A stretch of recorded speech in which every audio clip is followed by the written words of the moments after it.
ब्रह्ममुरारिसुरार्चितलिङ्गं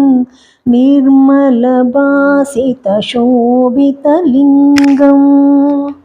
जन्मजदुःखविनाशकलिङ्गं तत्प्रणमामि सदा शिवलिङ्गं देवमुनिप्रवरार्चितलिङ्गं कामदहनकरुणाकरलिङ्गं रावणदर्पविनाशकलिङ्गं तत्प्रणमामि सदा शिवलिङ्गं सर्वसुगन्धसुलेपितलिङ्गं बुद्धिविवर्धनकारणलिङ्गं सिद्धसुरासुरवन्दितलिङ्गं तत्प्रणमामि सदा शिवलिङ्गं कनकमहामणिभूषितलिङ्गं पणिपतिवेष्टितशोभितलिङ्गं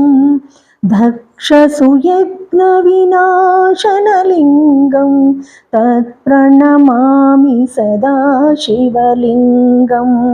कुङ्कुमचन्दनलेपितलिङ्गं पङ्कजहारसुशोभितलिङ्गं सञ्चितपापविनाशनलिङ्गं तत्प्रणमामि सदा शिवलिङ्गं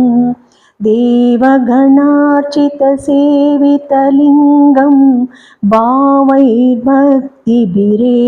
च लिङ्गं दिनकरकोटिप्रभाकरलिङ्गं तत्प्रणमामि सदा शिवलिङ्गम् अष्टदलोपरिवेष्टितलिङ्गं सर्वसमोद्भवकारणलिङ्गम्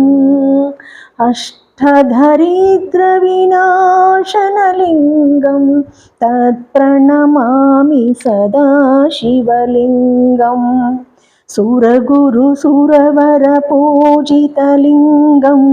सुरवनपुष्पसदार्चितलिङ्गं परमपदं परमात्मकलिङ्गं तत्प्रणमामि सदा शिवलिङ्गम् लिङ्गाष्टकम् इदं पुण्यं ह्यः पठेच्छिवसन्निधौ शिवलोकमवाप्नोति शिवेन सह मोदते।